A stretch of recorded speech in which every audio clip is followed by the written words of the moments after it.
ভোটের আগে পুরো দেশ চষে বেড়াচ্ছেন তারেক রহমান। আজ যাচ্ছেন বরিশাল ও ফরিদপুর সফরে। বিএনপি চেয়ারম্যানের আগমন ঘিরে বেলস পার্ক মাঠে নেতাকর্মীর ঢল। আজ কুড়িগ্রাম সফরে যাচ্ছেন ডক্টর শফিকুর রহমান। আইডি হ্যাকের ঘটনায় বঙ্গভবনের কর্মকর্তা ডিবি হেফাজতে, কিডনি জটিলতায় শেরপুর ৩ আসনে জামায়াত প্রার্থীর মৃত্যু। 12 ফেব্রুয়ারির দিকে তাকিয়ে পুরো দেশ সুষ্ঠু ভোটে স্থিতিশীলতার আশ্বাস সাধারণ মানুষের। পরাজিতরা শক্তিশালী বিরোধী দলের ভূমিকায় না এলে গণতন্ত্র ঝুঁকিতে পড়ার শঙ্কা। এবং নিউমোরিং টার্মিনাল বিদেশিদের কাছে ইজারার সিদ্ধান্তের প্রতিবাদে এবার অনির্দিষ্টকালের কর্মবিরতিতে শ্রমিকরা। চট্টগ্রাম বন্দরে অচল অবস্থা।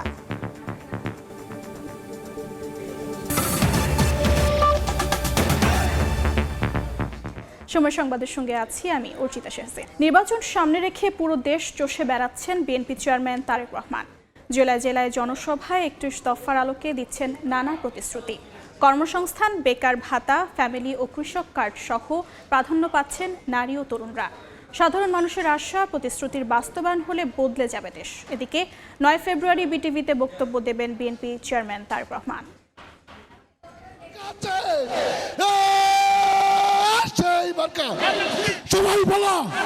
আর কদিন পরই জাতীয় সংসদ নির্বাচন। বলা চলে শেষ ফাল্গুনেও নির্বাচনী উত্তাপে উষ্ণ গোটা দেশ। নির্বাচনকে সামনে রেখে দেশের উত্তর থেকে দক্ষিণ, পূর্ব থেকে পশ্চিম সর্বত্র ছুটে বেড়াচ্ছেন বিএনপি চেয়ারম্যান তারেক রহমান। তারেক রহমান ইতিমধ্যেই বড় শহরগুলোতে বটেই প্রত্যন্ত অঞ্চলেও অংশ নিয়েছেন বেশ কিছু জনসভা ও পথসভায়।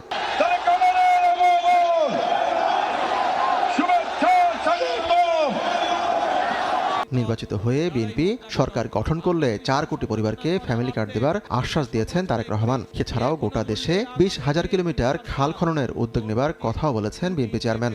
অর্থনৈতিকভাবে আমরা যাতে সচ্ছলভাবে গড়ে তুলতে চাই, সেই জন্য এইরকম একটি ফ্যামিলি কার্ড আপনাদের কাছে পৌঁছে দিতে চাই মা বোনদের কাছে। আমাদের এখানে একসময় অনেক খাল বিল ছিল না আগে, এই খাল বিলগুলো সব ভরাট হয়ে গিয়েছে।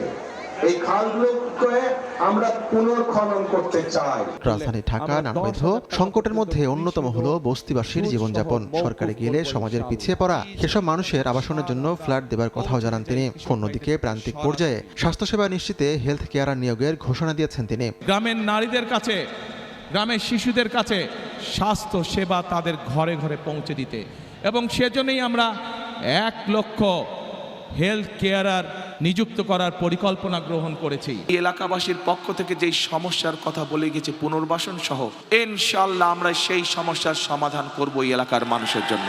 ফ্যামিলি কার্ড ছাড়াও কৃষক কার্ডের আশ্বাসের পাশাপাশি বিভিন্ন জেলায় যেসব অঞ্চলভিত্তিক সংকট আছে সেসব নিয়ে কাজ করার ঘোষণা দেন তিনি। আমরা কৃষক ভাইদের কাছে সার, তার প্রয়োজনীয় অন্তত একটি ফসলের সমগ্রভাবে একটি ফসলের বীজ, কীটনাশক, সার আমরা পৌঁছতে চাই কৃষক ভাইদের কাছে সরাসরি। জনমানুষ বলছে নির্বাচিত হলে এসব আশ্বাস যেন ভুলে না যান নেতারা। সামনে যে নির্বাচন আসতেছে, যে প্রতিশ্রুতিগুলি নেতা দিচ্ছে, সামনে সেই প্রতিশ্রুতিগুলো যেন রক্ষা করে সামনের যে গণঅভ্যুত্থান হয়েছে এরকম যেন পুনরাবৃত্তি না ঘটে, এরকম চিন্তা ভাবনা নেতাদের হওয়া উচিত। বিগত দিনে অনেক নেতা অনেক প্রতিশ্রুতি দিয়েছে, কিন্তু দেখা গেলো সব বাস্তবায়ন হয় নাই।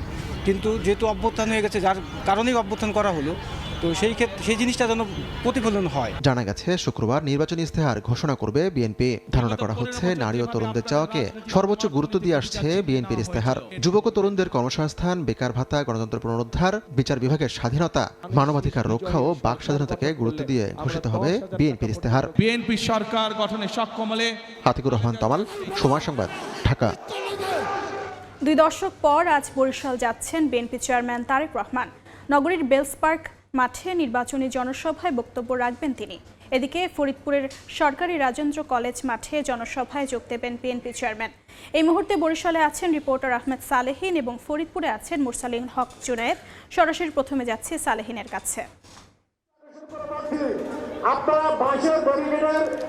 বিএনপি চেয়ারম্যান তারেক রহমান আজকে বরিশাল সদরে তার নির্বাচনী প্রচারণা চালাবেন। নির্বাচনী যে জনসভা রয়েছে সেই জনসভায় অংশ নেবেন, এবং বিএনপি আজকে যে বরিশালের সদরের বেলস পার্ক মাঠে এই জনসভায় তিনি যোগ দিবেন দুপুর 12টা নাগাদ, এবং সেখানে তিনি বক্তব্য রাখবেন এবং নির্বাচনী প্রচারণায় অংশ নেবেন।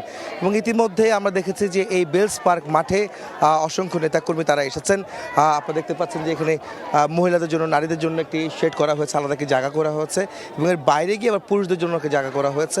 সব মিলিয়ে যে এইখানকার যে উৎসবের একটি আমেজ তৈরি হয়েছে এই বেলস পার্ক মাঠ সহ পুরো বরিশাল নগরী, অর্থাৎ এখানে কিন্তু 6টি জেলার বরিশাল বিভাগের 21 জন মনোনীত প্রার্থী, এর মধ্যে 19 জন বিএনপি মনোনীত প্রার্থী এবং 2 জন জোটের প্রার্থী রয়েছেন, যারা আজকে এই মঞ্চে আসবেন এবং এই মঞ্চ থেকে তাদেরকে পরিচয় করে দেওয়া হবে এখানকার এই বিভাগের মানুষদের সঙ্গে। এবং সামনের নির্বাচনে তারা যেন ধানের শীষের পক্ষে ভোট দেন, তারেক রহমান সেই জনসংযোগটি কিন্তু এখানে করবেন। এবং তার এই আগমন উপলক্ষে এই নগরী সাজানো হয়েছে, বিভিন্ন ব্যানার প্লাকার্ড দিয়ে সাজানো হয়েছে এই পুরো নগরী জুড়ে। এবং আজকে তারেক রহমান তিনি ঢাকা থেকে হেলিকপ্টার যোগে এই বরিশালে আসবেন এবং এই বরিশালের যে বেলস পার্ক মাঠে তিনি উপস্থিত হবেন দুপুর 12টা নাগাদ। এবং 12টার সময় এসে তারপরে তিনি বক্তব্য রাখবেন। এছাড়াও তিনি কিন্তু আজকে এখান থেকে ফরিদপুরেও তার একটি জনসভা রয়েছে নির্বাচনী প্রচারণার, তাদের যে বিএনপি যে সাংগঠনিক বিভাগ রয়েছে সেই ফরিদপুর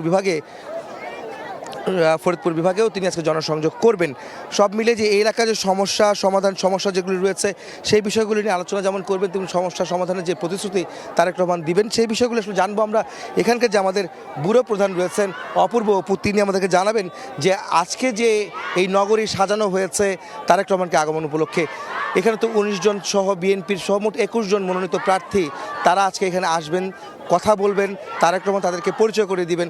এখানকার যে সমস্যাগুলি রয়েছে সেই সমস্যার সঙ্গে আসলে এই বরিশালবাসী অনেকদিন যাবে পরিচিত, সেই বিষয়গুলো যদি বলেন যে কোন বিষয়গুলো মূলত তারেক রহমান অ্যাড্রেস করবেন এখানে আর কি। আপনি ঠিকই বলেছেন। দেখুন, আমরা স্থানীয়ভাবে নেতারা যেটি জানিয়েছেন বা তাদেরও যেটি প্রত্যাশা তারেক রহমানের ভাষণ থেকে আজকে তার এই কাঙ্ক্ষিত বক্তব্যের মধ্য থেকে এই অঞ্চলের ভাগ্যোন্নয়নের রোডম্যাপটি তার ভাষণ থেকে চলে আসবে। বিশেষ করে ভোলার গ্যাস পাইপলাইনের মাধ্যমে সরবরাহ করার অঙ্গীকার, কিংবা ঢাকা বরিশালের ভাঙা থেকে কুয়াকাটা পর্যন্ত 6 লেন করার দীর্ঘ বছরের দাবি। এই অঞ্চলে একটি যে বড় সমস্যা রয়েছে, বরিশাল শেরে বাংলা মেডিকেল কলেজ হাসপাতালটি বিভাগের সবথেকে বড় হাসপাতাল, বছরের পর বছর পর্যন্ত এই হাসপাতালে কাঙ্ক্ষিত সেবা না পাওয়া, নদী ভাঙন সহ এই যে 6 লেন করা নানান যে সমস্যাগুলো, এগুলো আগামীতে কিভাবে এই মানুষের ভাগ্য উন্নয়নে পরিবর্তন করা যায় সেই ভাষণে তারেক রহমানের ভাষণে কিন্তু সেটি চলে আসবে বলে প্রত্যাশা করছেন নেতাকর্মীরা। সেই সাথে সাথে আজকের এই জনসভার মধ্য থেকে একটি গণজোয়ার তৈরি হবে। বরিশাল বিভাগে যে 21টি আসন রয়েছে প্রত্যেকটি আসনই তারা জয়ের ব্যাপারে কিন্তু একেবারে নিশ্চিত, বা তারা বলছেন যে জয়গুলো তাদের চিনিয়ে নেবে। কেননা বরিশালকে তারা বলে যে বিএনপির দুর্গ, স্বাধীনতোত্তর দেশে সব থেকে বেশি জয় পেয়েছে এই বরিশালে। তো সবকিছু মিলে একটা উৎসব মুখরের ছাপ দেখতে পাচ্ছি। ধারণা করা হচ্ছে লাখো মানুষের সমাগম হবে সালেহীন আজকের এই সমাবেশে। ধন্যবাদ অপূর্ব। আপনারা শুনছিলেন যে এখানকার যে সমস্যা এবং এখানকার সমাধানের জায়গা এবং কিছু উন্নয়ন কর্মগুলি সেগুলি সারতে হবে, সেগুলি আসলে করলে মূলত ধানের শীষের পক্ষে ভোট সম্ভব এবং বিএনপি আসলে সেই প্রতিশ্রুতি দিবে। আর এছাড়া এই মুহূর্তে ফরিদপুরে রয়েছেন আমাদের সহকর্মী, যেখানেও কিন্তু তারেক রহমানের একটা সমাবেশ রয়েছে, সেখানকার সবশেষ খবর জানাবেন আমাদের সহকর্মী মুরসালিন জুনায়েদ। বরিশালের বেলস পার্ক মাঠে যে জনসভার কথা সহকর্মী আহমেদ সালেহীন জানাচ্ছিলেন, সেখান থেকে কিন্তু বিএনপি চেয়ারম্যান তারেক রহমান ত্রয়োদশ জাতীয় সংসদ নির্বাচনের যে প্রচারণার অংশ হিসেবে ফরিদপুরে রাজেন্দ্র কলেজ মাঠে তিনি উপস্থিত হবেন। সময়সূচি অনুযায়ী একটা 45 মিনিটে এই জনসভাটি অনুষ্ঠিত হওয়ার কথা রয়েছে। বিএনপি চেয়ারম্যান তারেক রহমান তার রাজনৈতিক ক্যারিয়ারে কিন্তু প্রথমবারের মতো ফরিদপুরে আসছেন এবং এই যেই তার আগমন, এই আগমন ঘিরে যে নির্বাচনী সফরগুলো এখন পর্যন্ত দেশের নানা প্রান্তে তিনি করেছেন, সেখানে চলমান যে রাজনৈতিক পরিস্থিতি, নির্বাচনের যে পরিকল্পনা, দলের পক্ষ থেকে দেশ গড়ার যে নানামুখী অঙ্গীকার রয়েছে সেগুলো তিনি যেমন জানাচ্ছেন, পাশাপাশি স্থানীয় যে সমস্যাগুলো রয়েছে সেগুলো নিয়েও কিন্তু কথা বলছেন। আমরা আমাদের ফরিদপুরের যে সহকর্মী শিকদার সজল, তার সাথে আজকের এই জনসভাটির যে বিষয়ে কিছুটা জেনে নিতে চাই। শিকদার সজল, যেমনটা আমরা জানি যে তিনি প্রথমবারের মতো বিএনপি চেয়ারম্যান তারেক রহমান ফরিদপুরে আসছেন, কেমন দেখছেন জনসভার প্রস্তুতি? এখানকার যে বিএনপি নেতাকর্মীরা রয়েছে তারা কি বলছে? আসলে এই দলীয় প্রধানের এই ফরিদপুরের প্রথমবারের মতো আগমনের উপলক্ষে কিন্তু দলীয় নেতাকর্মীদের মধ্যে একটা বাঁধ ভাঙ্গা জোয়ার ইতিমধ্যেই গত কয়েকদিন যাবতে কিন্তু শহরের বিভিন্ন জায়গায় কিন্তু শহরকে সাজানো হয়েছে এবং এই যে সরকারি রাজেন্দ্র কলেজ মাঠ, এখানেও কিন্তু মঞ্চ করা হয়েছে এবং সাজসজ্জার ব্যবস্থা করা হয়েছে। তবে এই বিএনপি নেতাকর্মী যারা এই জেলা পর্যায়ে যারা রয়েছেন তারা কিন্তু যেমনটি বলছেন যে এখানে 2 থেকে 3 লাখ মানুষের কিন্তু জনসমাগম ঘটবে এবং তারা বিভিন্ন জেলা থেকে কিন্তু তারা এই লোকজন আনছেন এবং বৃহত্তর 5 জেলার বিএনপির নেতাকর্মী এবং বিএনপির যারা প্রার্থী তারা কিন্তু এখানে এই জনসভায় কিন্তু তারা অংশ নেবেন। শিকদার সজল, আপনাকে ধন্যবাদ। আমরা আমাদের সহকর্মী শিকদার সজলের কাছ থেকে জানছিলাম যে আজকে ফরিদপুর রাজেন্দ্র কলেজ মাঠে যে নির্বাচনী জনসভাতে আসছেন তারেক রহমান, তার সবশেষ অবস্থা। যুক্ত ছিলাম ফরিদপুর এবং বরিশালে। শীর্ষ নেতাদের এক্স অ্যাকাউন্টে ভারত থেকে জেনারেট করা ম্যালওয়্যারের মাধ্যমে সাইবার হামলা চালানো হচ্ছে বলে দাবি করেছে জামায়াত ইসলামী। মঙ্গলবার মধ্যরাতে সংবাদ সম্মেলনে দলটির আমির ডক্টর শফিকুর রহমান ও সেক্রেটারি জেনারেল মিয়া গোলাম পরোয়ারের বিতর্কিত পোস্টকে সাইবার হামলা হিসেবে অভিহিত করেন দলটির নেতারা। একটি গোষ্ঠী জামায়াতের ভাবমূর্তিতে ঈর্ষান্বিত বলেও দাবি করেন তারা। এদিকে সাইবার হামলায় জড়িত থাকার সন্দেহে বঙ্গভবনের এক কর্মকর্তাকে জিজ্ঞাসাবাদের জন্য ডিবি হেফাজতে নেওয়া হয়েছে। জামায়াত আমিরের এক্স হ্যান্ডেল ব্যবহার করে নারী বিদ্বেষী এক পোস্ট ঘিরে ব্যাপক উত্তাপ ছড়ায় ভোটের মাঠে। আলোচনা সমালোচনার পর মঙ্গলবার একই ধরনের একটি পোস্ট দেয়া হয় দলটির সেক্রেটারি জেনারেল মিয়া গোলাম পরোয়ারের আইডি থেকেও। এসব ঘটনার পর থেকে দলটির পক্ষ থেকে দাবি করা হয় বঙ্গভবনের একটি সরকারি ইমেইল ব্যবহার করে সাইবার হামলা হচ্ছে তাদের শীর্ষ নেতাসহ দলটির সামাজিক মাধ্যমগুলোতে। এ অবস্থায় মঙ্গলবার মধ্যরাতে সংবাদ সম্মেলনে দলটির নেতারা অভিযোগ করেন ভারত থেকে জেনারেট করা ম্যালওয়্যার দিয়ে সাইবার হামলা চালানো হয়েছে। একটি গোষ্ঠী জামায়াতের ভাবমূর্তিতে ঈর্ষান্বিত বলেও মন্তব্য করেন তারা। ইন্ডিয়াতে এই ম্যালওয়্যারটা প্রস্তুত করা হয়েছে, সেটা বাংলাদেশে এসে প্রথমে এখানে অরিজিন মেইল বক্সটা হচ্ছে যে NEMBOX06.BCC.gov.bd। আমরা মামলার জন্য অলরেডি প্রস্তুতি নিয়েছি, আমরা খুব দ্রুততার সাথে আমরা মামলা করব ইনশাআল্লাহ। এই সমস্ত কাজ করে আসলে আমাদের বাংলাদেশ জামাত ইসলামের যেই জনপ্রিয়তা তৈরি হয়েছে সেটাকে রোকা যাবে না। আমরা স্পষ্ট করে বলতে চাই, বাংলাদেশ জামাত ইসলামী নারীদের সম্মান, নারীদের নিরাপত্তা, নারীদের ক্ষমতায়নের ব্যাপারে বিশ্বাস। এদিকে জামায়াত নেতাদের অ্যাকাউন্টে সাইবার হামলায় জড়িত থাকার সন্দেহে বঙ্গভবনের সহকারী প্রোগ্রামার সরোয়ার আলমকে জিজ্ঞাসাবাদের জন্য হেফাজতে নিয়েছে ডিবি। মঙ্গলবার মধ্যরাতে রাজারবাগ পুলিশ লাইনের সরকারি কোয়ার্টারে অভিযান চালিয়ে তাকে জিজ্ঞাসাবাদের জন্য নিয়ে যাওয়া হয়। এর আগে মঙ্গলবার বিকেলে বঙ্গভবনে গিয়ে জামায়াতের একটি প্রতিনিধি দল এ বিষয়ে অভিযোগ দিলে বঙ্গভবন থেকে তদন্তের আশ্বাস দেয়া হয়েছে বলে জানান দলটির নেতারা। তবে এ বিষয়ে বঙ্গভবন থেকে এখনো কোনো বার্তা বা বিজ্ঞপ্তি দেয়া হয়নি। সামদানি প্রত্যয়, সময় সংবাদ, ঢাকা। শেরপুর ৩ আসনে জামায়াতের প্রার্থী জেলা জামায়াতের সেক্রেটারি মোহাম্মদ নুরুজ্জামান বাদল মারা গেছেন। মঙ্গলবার রাত ১:৩০টার দিকে ময়মনসিংহের একটি হাসপাতালে কিডনি জটিলতায় চিকিৎসাধীন অবস্থায় মারা যান তিনি। শেরপুর জেলা জামায়াতের আমির মাওলানা হাফিজুর রহমান মৃত্যুর বিষয়টি নিশ্চিত করে জানান, নুরুজ্জামান বাদল দীর্ঘদিন যাবৎ কিডনি জটিলতায় ভুগছিলেন। শবে বরাতের রাত ১০টার দিকে তিনি হঠাৎ অসুস্থ হয়ে পড়লে প্রথমে শ্রীবর্দী উপজেলা হাসপাতালে এবং পরে ময়মনসিংহে নেওয়া হলে রাত ১:৩০টার দিকে তার মৃত্যু হয়। তার মৃত্যুতে নিজ নির্বাচনী এলাকা শ্রীবর্দী ঝিনাইগাতি উপজেলায় শোকের ছায়া নেমে এসেছে। জামায়াত, বিএনপি, এনসিপি সহ বিভিন্ন রাজনৈতিক দলের নেতা ও স্থানীয় বিভিন্ন শ্রেণী পেশার মানুষ জামায়াত নেতা নুরুজ্জামান বাদলের মৃত্যুতে গভীর শোক জানিয়েছেন। সময় সংবাদে আরও থাকছে। পবিত্র শবে বরাতের রাতে ইবাদত বন্দিগিতে মশগুল ধর্মপ্রাণ মুসল্লিরা। ভাগ্য রজনীতে মসজিদে মসজিদে বিশেষ দোয়া মোনাজাত, দেশ জাতি ও মুসলিম উম্মার শান্তি কামনা।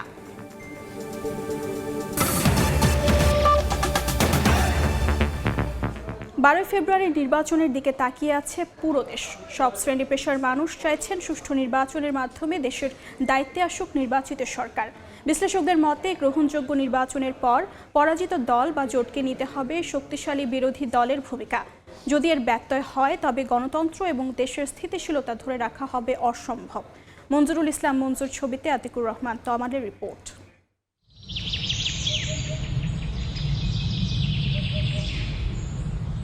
আমিনবাজারের ভাঙ্গা ব্রিজ এলাকা। শীতের সকালে সাভারের মোতালেব তার দলবল সহ অন্য সব দিনের মতো মাছ শিকারে নেমেছেন।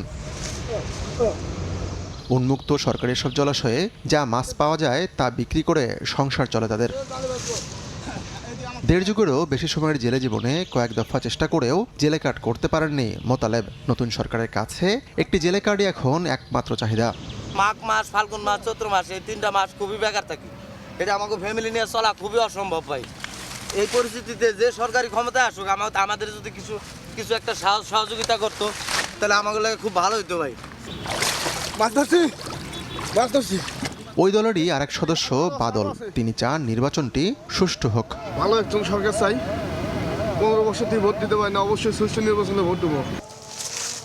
এই দেশের অর্থনীতির চাকা সচল রাখেন এইসব সাধারণ মানুষ। রূপগঞ্জের মায়েশারা বেগমও শ্রমজীবীদের প্রতিনিধি। চলতি বছর 1 বিঘা জমিতে সবজি ফলিয়েছেন তিনি। সবজির ফলনও হয়েছে ভালো, তবে অন্য সব বছরের মতো ন্যায্য দাম মিলছে না এবারও। সিনিয়র সিটিজেন হিসেবে রাষ্ট্র তার খোঁজ রাখেনি কোনো সময়ে। স্বামী মারা গেছে আজকে 20 বছর ধরে, আমি আজ পর্যন্ত একটা কোনো বিধবা কার্ডও পাই নাই, বয়স্ক কার্ডও পাই নাই। এখন তো সামনে ভোট, এখন তাহলে কি চান? যে শান্তি চাই, দেশের শৃঙ্খলা চাই, ভালোভাবে চলা চাই। গ্রাম থেকে এই মেগাসিটির দূরত্ব মাত্র কয়েক কিলোমিটার। জীবন এখানে যান্ত্রিক, আত্মকেন্দ্রিক, তবে এখানেই দানা বাঁধে 24-এর অভ্যুত্থান। রাজপথে রক্ত ঝরানো বন্ধুর স্বপ্ন কি পূরণ হচ্ছে এবার? অনেক বছর পর বাংলাদেশে একটা সুষ্ঠু নির্বাচনের প্ল্যাটফর্ম তৈরি হয়েছে। আমরা চাই নতুন একটি বাংলাদেশে এমন একটি সরকার আসুক, প্রশাসনিক সেক্টরে যে স্বজনপ্রীতি এইসব জিনিসগুলো থাকবে না। এবার একটা ফেয়ার ইলেকশন হবে এবং জনগণই এবার বাছাই করবে যে তারা কাকে ক্ষমতায় চায়। বিগত কয়েকটি ভোটের অভিজ্ঞতা ভালো নয় কারোরই। সব দিক বিবেচনায় 12 ফেব্রুয়ারির নির্বাচন সুষ্ঠু না হওয়ার কোনো বিকল্প নেই। বিশ্লেষকরা বলছেন আসন্ন নির্বাচনটি হতে হবে অবাধ, নিরপেক্ষ, গ্রহণযোগ্য। এটির ব্যত্যয় হলে দেশে তো বটেই, বহির্বিশ্বেও ইমেজ সংকটে পড়বে বাংলাদেশ। দেশের স্বার্থে এবং নিজেদের অস্তিত্বের স্বার্থেই এই দলগুলো সুষ্ঠু নির্বাচন করতে নির্বাচন কমিশনকে পূর্ণাঙ্গ সহযোগিতা করা উচিত। যারাই বিরোধী দল হন তারা দায়িত্বটা সঠিকভাবে পালন করেন, সংসদে যান, সরকারি দলকে টুটি চেপে ধরেন। বৈষম্য বিলোপের জন্য যে গণজোয়ার, তার আকাঙ্ক্ষা পূরণের অন্যতম অনুষঙ্গ নির্বাচন। তাই সবার জন্য সমান সুযোগ রেখে শুরু হোক নতুন দিন। আসন্ন 12 ফেব্রুয়ারি নির্বাচনকে সামনে রেখে বহুমুখী সমীকরণের পথে আছে এই ভূখণ্ড। বিশ্লেষকরা বলছেন এই নির্বাচনকে সামনে রেখে দায়িত্বশীল হতে হবে সব পক্ষকে, কারণ নির্বাচনের দিন, নির্বাচনের আগে এবং পরে রাজনৈতিক দলগুলোর আচরণেই নির্ভর করবে ভবিষ্যতে কোন পথে হাঁটবে এই বাংলাদেশ। আতিকুর রহমান তামাল, সময় সংবাদ, ঢাকা। পবিত্র শবে বরাত বা ভাগ্য রজনীতে ইবাদত বন্দেগীতে মশগুল ধর্মপ্রাণ মুসল্লিরা। পবিত্র এই রজনীতে ধর্মপ্রাণ মুসল্লিদের জন্য জাতীয় মসজিদ বায়তুল মোকাররমে রাখা হয় নানা আয়োজন। বাদেশা ধর্মীয় আলোচনার পর দেশ, জাতি ও মুসলিম উম্মার জন্য করা হয় বিশেষ মোনাজাত। আল্লাহর রহমত আর রমজানের আগমনী বার্তা নিয়ে এসেছে পবিত্র শবে বরাত। হাদিস শরীফে বর্ণিত আছে, শাবান মাসের এই রাতে আল্লাহ তাআলা তার বান্দাদের প্রতি বিশেষ রহমতের দৃষ্টি দেন, গুনাহ মাফের সুযোগ পান অসংখ্য মানুষ। তাই তো মাগরিবের নামাজের শুরু থেকেই মুসল্লিরা নামাজ আদায় করতে থাকেন জাতীয় মসজিদ বায়তুল মোকাররমে। এরপর হয় লাইলাতুল বরাতের তাৎপর্যপূর্ণ আলোচনা। বাদেশা আবারও ধর্মীয় আলোচনার পর অনুষ্ঠিত হয় বিশেষ মোনাজাত। ব্যক্তি, জাতি, দেশ সবার সুখ সমৃদ্ধি ও গুনাহ মাফের জন্য করা হয় বিশেষ দোয়া। মোনাজাত শেষে মুসল্লিরা জানান গুনাহ মাফ এবং দেশের শান্তি ও সমৃদ্ধির জন্য দোয়া করেন তারা। মাগরিবের নামাজ আদায় করেছি। মাগরিবের নামাজ আদায় করার পরে আমি দেখেছি যে এখানে কোরআন তেলাওয়াত হামদরাতের মাধ্যমে আনুষ্ঠানিকতা শুরু করা হয়েছে। মা বাবার জন্য দোয়া করি, দেশের জাতির সবার জন্য দোয়া করি, নিজের জন্য দোয়া করি, আল্লাহ যেন সবাই ভালো রাখে। আজকে নামাজ পড়েছি এবং দোয়া করতেছি, সারা রাতি দোয়া করবো ইনশাআল্লাহ। আজকে আপনারা জানেন যে আসলে আমাদের তো গুনাহের শেষ নাই, আমরা আসলে পাপিষ্ট বান্দা, আল্লাহ তাআলা আমাদেরকে মাফ করুক। আমার মা বাবা, তারপর বাংলাদেশের সকল মানুষের জন্য দোয়া করছি যেন আগামীতে বাংলাদেশ উন্নত হয়। অনেক রকমের নামাজ পড়েছি আজকে শবে বরাত, সেই কারণে এই বায়তুল মোকাররমে আশা হচ্ছে আমার। বাংলাদেশের সমস্ত জগৎ, সব জাতি হিসাবে সকল জাতিকে যাতে করে আমরা হেফাজত করে আল্লাহ পাক এই কামনা করে আজকে রাত্রিতে আমরা আরো দোয়া করব মুসলিম উম্মাহ যাতে করে ভালো থাকি, সমস্ত ধর্মের লোকেরা যাতে করে ভালো থাকে। এই রাতে নফল নামাজ, কোরআন তিলাওয়াত, জিকির ও তওবার মাধ্যমে আল্লাহর নৈকট্য কামনা করেন ধর্মপ্রাণ মুসলমানরা। তাই রাজধানী সহ সারা দেশের মসজিদে ইবাদত বন্দেগীতে মশগুল থাকেন মুসল্লিরা। আতাউর কাউসার, সময় সংবাদ, ঢাকা। চট্টগ্রাম বন্দরের নিউমোরিং টার্মিনাল বিদেশিদের কাছে ইজারার সিদ্ধান্তের প্রতিবাদে অনির্দিষ্টকালের কর্মবিরতিতে শ্রমিকরা। বন্দরে আমদানি রফতানি বন্ধ থাকায় দেখা দিয়েছে অচল অবস্থা। এই মুহূর্তে সেখানে আছেন সহকর্মী ফেরদৌস লিপি, সরাসরি যাচ্ছি তার কাছে। শ্রমিক সংগঠনগুলোর ডাকা অনির্দিষ্টকালের যে কর্মবিরতি, সেটাতে আমরা দেখেছি সকাল থেকে বন্দরের যে কার্যক্রম সেগুলোর অচল অবস্থা। কোনো টার্মিনালেই কিন্তু কাজ চলছে না, শ্রমিকরা কাজে যোগ দেননি এবং বিশেষ করে টার্মিনালগুলোতে যে জাহাজ থেকে পণ্য ওঠানামা হ্যান্ডেলিং সেগুলো বন্ধ রয়েছে। অপারেটর যারা আছেন তারা যোগ দেয়নি, ফলে যন্ত্রপাতি চলছে না। এমনকি পণ্য বা কন্টেনার ডেলিভারির কাজ সেটাও বন্ধ রয়েছে। অফডক থেকে যে কন্টেনার পরিবহন সেটাও বন্ধ। অর্থাৎ বলতে পারি যে পুরোপুরি অচল অবস্থা চট্টগ্রাম বন্দরের। তবে আমরা বন্দরের বিভিন্ন গেইটে আইনশৃঙ্খলা রক্ষাকারী বাহিনীর যে সতর্ক অবস্থান সেটা দেখতে পেয়েছি এবং বন্দর শ্রমিক যারা আছেন, বিশেষ করে যারা নেতারা আছেন, তারা বলছেন যে শ্রমিকরা এবং কর্মচারী যারা আছেন তারা কিন্তু স্বতঃস্ফূর্তভাবে এই আন্দোলনের সাথে সংহতি প্রকাশ করেছেন এবং বেশিরভাগ শ্রমিকই কাজ করছেন না। এবং আপনারা জানেন যে চট্টগ্রাম বন্দরে কিন্তু 24 ঘন্টা কাজ চলে। সেখানে কিন্তু কাজ প্রথমে আমরা দেখেছি যে গত শনিবার যে 3 দিন, সেই 3 দিন কিন্তু দেখেছি 8 ঘন্টা পর্যন্ত শ্রমিকরা কর্মবিরতি পালন করে। তারপরে একদিন তারা 24 ঘন্টার ডাক দেয় এবং গতকাল থেকে কিন্তু তারা যে অনির্দিষ্টকালের যে ধর্মঘট সেটা কিন্তু দিয়েছেন। এবং এর বাইরে বন্দর কর্তৃপক্ষ আমরা দেখেছি যখন শ্রমিকরা 8 ঘন্টার কর্মবিরতি যায় তখন কিন্তু বিভিন্ন ধরনের যে বিশেষ করে শ্রমিকদের বদলি থেকে শুরু করে নানা ধরনের সতর্কতা এবং তারা যে ধরনের ব্যবস্থা নেওয়া সেই ব্যবস্থা নিয়েছে। ইতিমধ্যে কিন্তু অন্তত 16 জন কর্মচারী এবং শ্রমিকদেরকে কিন্তু চট্টগ্রাম বন্দর থেকে অন্যান্য বন্দরে বদলি করা হয়েছে। কিন্তু সেই প্রেক্ষিতে এবং পাশাপাশি কিন্তু যে এনসিটি ইজারা দেওয়ার যে প্রক্রিয়া সেটা বাতিলের দাবিতে তারা বলছেন যে এই অনির্দিষ্টকালে যে ধর্মঘট তারা চালিয়ে যাবেন। তো এই ছিল আমার কাছে এখনো পর্যন্ত চট্টগ্রাম বন্দর থেকে সর্বশেষ। যুক্ত ছিলাম চট্টগ্রামে। সময় সংবাদে আরও থাকছে। লিবিয়ার সাবেক শাসক মুয়াম্মার গাদ্দাফির ছেলে সাইফ আল ইসলাম গুলিতে নিহত। পরিকল্পিত হত্যাকাণ্ড, ধারণা রাজনৈতিক উপদেষ্টার, মন্তব্য করেনি লিবিয়ার সরকার। স্বেচ্ছায় নয়, প্রতারিত হয়ে অংশ নিতে হয়েছে রাশিয়া ইউক্রেন যুদ্ধে। যুদ্ধে যেতে না চাইলে করা হয় শারীরিক ও মানসিক অকথ্য নির্যাতন। রুশ সেনাবাহিনীতে এমন বাংলাদেশি কতজন আছেন এই তথ্য নেই কারো কাছে। হতভাগ্যদের কেউ কেউ মারা গেছেন, অনেকেরই যোগাযোগ বন্ধ পরিবারের সঙ্গে। বিশ্লেষকরা বলছেন তারা যে প্রতারিত হয়ে যুদ্ধে যাচ্ছেন সেই বার্তাটা মিশনকে পাঠাতে হবে। পাশাপাশি রাশিয়ার যাবার পথে পা বাড়ানোর আগে সর্বোচ্চ সতর্ক থাকতে সচেতনতা বৃদ্ধির বিকল্প নেই বলেও মনে করেন বিশ্লেষকরা। আব্দুল্লাহ শাফির রিপোর্ট। লক্ষ্মীপুরের মাকসুদুর রহমান উন্নত জীবনের আশায় গিয়েছিলেন রাশিয়ায়, কিন্তু রিক্রুটিং এজেন্সির প্রতারণায় তাকে যেতে হয় রাশিয়ার পক্ষে ইউক্রেন যুদ্ধে। একসময় সৈনিকদের মাধ্যমে জানতে পারেন রুশ ভাষার চুক্তিনামায় লেখা তাকে বিক্রি করে দেওয়া হয়েছে। এগুলো দেখে সে বলে আপনার জন্য ইলেকট্রনিক ওয়ারফেয়ারের কাজ আছে। প্রায় একই ধরনের অভিজ্ঞতা রাশিয়া থেকে পালিয়ে আসা মুন্সিগঞ্জের মোহন মিয়াজিরও। প্রেস অ্যাসোসিয়েটসকে দেওয়া সাক্ষাৎকারে তারা এসব কথা জানান। চুক্তির স্বাক্ষর করানো হয়েছে, তোমরা এখানে অন্য কোনো কাজ করতে পারবে না। এর আগে বিবাড়িয়ার আশুগঞ্জ উপজেলার মোহাম্মদ আকরাম হোসেন নামে একজন রাশিয়ার পক্ষ হয়ে যুদ্ধ করতে গিয়ে মারা যান। আর লক্ষ্মীপুরের সালমা আক্তার বলছেন গত বছরের মার্চ মাসে তার স্বামী আসগর হোসেনের সঙ্গে যখন তার সবশেষ কথা হয়েছিল তখন সে জানিয়েছিল তাকে রাশিয়ান আর্মির কাছে বিক্রি করে দেওয়া হয়েছে। এরপর থেকে তার সঙ্গে আর কোনো যোগাযোগ নেই সালমার। আমাদের দেশে ফিরাই না এটা বলছিল। বেসরকারি প্রতিষ্ঠান ব্র্যাকের অভিবাসন কর্মসূচির এক প্রতিবেদনে বলা হয় রাশিয়ায় ভালো বেতন ও নিরাপদ চাকরির প্রলোভন দেখিয়ে বাংলাদেশিদের ফাঁদে ফেলা হচ্ছে। তারা ভাবছেন বৈধভাবে কাজের জন্য রাশিয়া যাচ্ছেন, কিন্তু সেখানে পৌঁছানোর পর জোর করে যুদ্ধে পাঠানো হচ্ছে। একই গ্রামের একাধিক বাংলাদেশি তারা রাশিয়াতে গিয়ে তারা পরিবার যোগাযোগ নেয়, ব্যুরো অফ ম্যান পাওয়ারের তাদের ছাড়পত্র নিয়ে সমস্ত কিছুর কথা বলে কাজের কথা নেওয়া হচ্ছে, কিন্তু সেখানে নিয়ে যাওয়ার পর তারা আসলে সেই কাজটা পায়নি। যখন একটা ফ্রন্টলাইন একটা যুদ্ধক্ষেত্রে চলে যাওয়ার পরে তাদেরকে ওই ধরনের অবস্থা থেকে ফিরিয়ে আনা, এবং আমরা যতদূর জানি যে চুক্তিপত্রগুলো হয় সম্পূর্ণভাবে রাশিয়ান যে ভাষায়। এটার ফলে সেখানে যে কি লেখা রয়েছে তিনি হয়তো বিষয়টা বুঝতে পারছেন না। যুদ্ধক্ষেত্র থেকে যারা ফিরে এসেছেন এর বাইরে কত বাংলাদেশি রাশিয়ান ফ্রন্টলাইনার হয়ে ইউক্রেন যুদ্ধে অংশ নিয়েছে তার সঠিক হিসেব নেই। তবে গত বছরের ডিসেম্বরে সময় টেলিভিশনের হাতে আসা একটি ভিডিও ফুটেজে দেখা যায় একটি রুমে অন্তত 28 জন মানুষ আছেন যারা এই দুর্দশা থেকে মুক্তি লাভের জন্য দিশেহারা।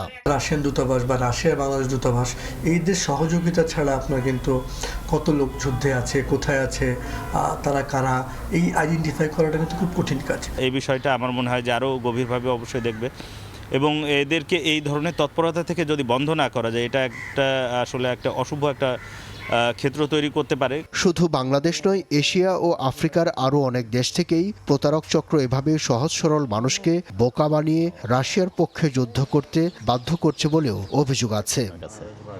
আব্দুল্লাহ শাফি, সময় সংবাদ, ঢাকা। এনবিআরের ডিজিটাল বিড়ম্বনায় ভুগছেন রফতানিকারকরা। তাদের দাবি, কাস্টমস বন্ড অটোমেশন সফটওয়্যারের ত্রুটি আর প্রক্রিয়াগত বিলম্বে জটিলতা বেড়েছে এলসি খোলায়। 2 দিনের ইউপি পেতে অপেক্ষা করতে হচ্ছে 2 সপ্তাহ পর্যন্ত। MS আরেফিনের report. রপ্তানিকারকরা শুল্কমুক্ত সুবিধায় যেসব কাঁচামাল আমদানি করেন তা দিয়ে পণ্য পুরোপুরি রপ্তানি হয়েছে কিনা তা যাচাই করে কাস্টমস বন্ড অফিস। এতদিন তা দপ্তরে দপ্তরে কাগজে কলমে করা হলেও স্বচ্ছতা নিশ্চিত করে সময় বাঁচাতে 1 জানুয়ারি থেকে বন্ড অটোমেশন কার্যক্রম CBMS বাধ্যতামূলক করেছে এনবিআর। ব্যবসায়ীদের কাঙ্ক্ষিত অটোমেশন ঠিকই হয়েছে এনবিআর-এর দপ্তরে, তবে কমছে ব্যবসার গতি। ইমপ্লিমেন্টেশন নিয়ে আমাদের কিছু ফ্যাক্টরি ডেফিনেটলি ইউপিতে যায় সমস্যা হচ্ছে। এটা সফটওয়্যারেও কিছু ইস্যু আছে আর সবাই পারছে না। এটা যেমন আমাদের ফ্যাক্টরি পারলো, আমরা কম্পিউটার বা আমাদের লোকজনের ভালো কিছু লাগে। অনেকগুলো ছোটো ছোটো ফ্যাক্টরি আছে যাদের অটোমেশন বা স্পেশাল কম্পিউটার ডিভিশনে হয়তো দুর্বলতা আছে। ব্যবসায়ীদের অভিযোগ, নতুন ব্যবস্থায় বাংলাদেশ ব্যাংকের ড্যাশবোর্ড যুক্ত নেই, অভাব রয়েছে ডিউটি ড্রব্যাকের সমন্বয়ে। বিল অব এন্ট্রি যেমন দেখা যাচ্ছে না, তেমনি কাঁচামাল সংক্রান্ত তথ্য সিস্টেমে সময় মতো পাচ্ছেন না তারা। ইউপির জন্য সাবমিট করার পর আমরা 15 দিনও আমাদের মেম্বার মেলগুলো ইউপি পাচ্ছে না। এমনকি যারা এই সফটওয়্যারটা তদারকি করতেছেন, মানে কাস্টমস কর্মকর্তারা, তারাও এই সফটওয়্যার সম্পর্কে ভালো কোনো আইডিয়া নেই। অন্যদিকে কোএফিশিয়েন্ট টেস্ট করার জন্য ড্যাডও রয়েছে, তাদেরও কোনো ভালো আইডিয়া নেই। আপনি একটা বিদ্যমান ম্যানুয়াল সিস্টেমকে বন্ধ করে রাতারাতি যদি সফটওয়্যার দেন, তাহলে আমাদের কিন্তু এক্সপোর্ট থমকে যাবে। এনবিআর-এর সরল স্বীকারোক্তি, ছোটখাটো সমস্যা ঠিক করতে পারলেও বড় সমস্যার তাৎক্ষণিক সমাধান নেই সংস্থাটির কাছে। টুকটাক প্রবলেম যেগুলো এগুলো থাকবে, আমাদের নলেজে আসবে, আমরা অ্যাড্রেস করব। এটা আমাদের এই রিটার্নের ক্ষেত্রে হয়েছে, আমরা করেছি। এখানের ক্ষেত্রে হবে এটা যে কোনো আপনি ব্যবহার না করার পর্যন্ত বুঝবেন না যে এটার সমস্যাটাকে। সংশোধন পর্যন্ত বেড়ে যাওয়া ব্যবসার খরচ বহন করবে কে, এমন প্রশ্ন তুলে বিশ্লেষকরা বলছেন, প্রশিক্ষিত কর্মকর্তা আর মসৃণ প্রযুক্তি না হলে অধরাই থেকে যাবে কাঙ্ক্ষিত উদ্যোগ। আমাদের দেশে অনেক সময় পূর্ব প্রস্তুতিটা ভালো না হয় এবং বাস্তবায়নটার মধ্যে সমস্যা থাকে। ভালো জিনিসও অনেক সময় আবার এটা অন্যভাবে অন্যদিকে চলে যায়। ব্যবসায়ীরা ব্যবসা বান্ধবভাবে এটাকে ইউজ করা, সেটা যাতে নিশ্চিত করে তখন এটা যাতে বাধ্যতামূলক করা হয়। CBMS এর মাধ্যমে অনলাইনে ইউপি দেখভালের দায়িত্বে রয়েছে এনবিআর-এর 3 customs bond commissionerate. MS Arefin, সময় সংবাদ, ঢাকা। লিবিয়ার সাবেক শাসক মুয়াম্মার গাদ্দাফির ছেলে সাইফ আল ইসলাম গাদ্দাফি নিহত হয়েছেন। স্থানীয় সময় মঙ্গলবার দেশটির পশ্চিমাঞ্চলীয় শহর জিনতানে গুলিবিদ্ধ হয়ে নিহত হন তিনি। স্থানীয় গণমাধ্যমের তথ্য মতে গেল 1 দশকের বেশি সময় ধরে জিনতানে অবস্থান করছিলেন তিনি। সেখানেই তাকে গুলি করে হত্যা করা হয়েছে বলে ধারণা করা হচ্ছে। 53 বছর বয়সী সাইফ আল ইসলামের মৃত্যুর খবর নিশ্চিত করেছেন তার রাজনৈতিক উপদেষ্টা আব্দুল্লাহ ওসমান। তবে কারা এই হামলা চালিয়েছে তা এখনও জানা যায়নি। লিবিয়া সরকারের পক্ষ থেকে এখন পর্যন্ত এ বিষয়ে কোনো আনুষ্ঠানিক মন্তব্য করা হয়নি। ইংলিশ লিগ কাপের খবর, অতিরিক্ত সময়ের গোলে চেলসিকে হারিয়ে ইংলিশ লিগ কাপের ফাইনালে আর্সেনাল। দলের হয়ে একমাত্র গোলটি করেন কাই হ্যাভার্টস। 2 লেগ মিলিয়ে 4-2 গোলের জয়ে ফাইনালের টিকিট নিশ্চিত করল গানার্স। প্রথম লেগে স্ট্যামফোর্ড ব্রিজ থেকে 3-2 ব্যবধানের জয় নিয়ে ফেরায় লিগ কাপের ফাইনালে 1 পা দিয়ে রেখেছিল আর্সেনাল। তারপরও এই ম্যাচে আক্রমণাত্মক ফুটবল খেলার চেষ্টা করেছে গানার্স। একটা ড্রতেই যেহেতু নিশ্চিত হবে ফাইনাল, তাই হয়তো প্রতিপক্ষকে আটকে রাখার দিকেই বেশি মনোযোগ ছিল আর্তেতার শিষ্যদের। অন্যদিকে গোলের ক্ষুধায় মরিয়া ছিল চেলসি, কিন্তু অতিরিক্ত সময়ে কাই হ্যাভার্টসের গোলে কপাল পুড়ে তাদের। 2 লেগ মিলিয়ে 4-2 গোলের জয়ে ফাইনালে জায়গা করে নেয় আর্সেনাল। এ পর্যায়ে শীর্ষ সংবাদগুলো জানিয়ে দিচ্ছি আরেকবার। বরিশাল ও ফরিদপুরে তারেক রহমানের নির্বাচনী জনসভা বেলস পার্ক ও রাজেন্দ্র কলেজ মাঠে নেতাকর্মীর ঢল। স্থানীয় ও জাতীয় সমস্যা সমাধানের দিক নির্দেশনা পাওয়ার আশা। আজ উত্তরবঙ্গ সফরে যাচ্ছেন ডক্টর শফিকুর রহমান। আইডি হ্যাকের ঘটনায় বঙ্গভবনের কর্মকর্তা ডিবির হেফাজতে। কিডনি জটিলতায় শেরপুর ৩ আসনে জামায়াত প্রার্থীর মৃত্যু। এবং 12 ফেব্রুয়ারির দিকে তাকিয়ে পুরো দেশ সুষ্ঠু নির্বাচনে স্থিতিশীলতার আশা মানুষের। ভোটে পরাজিতরা শক্তিশালী বিরোধী দলের ভূমিকায় না এলে গণতন্ত্র ঝুঁকিতে পড়ার শঙ্কা।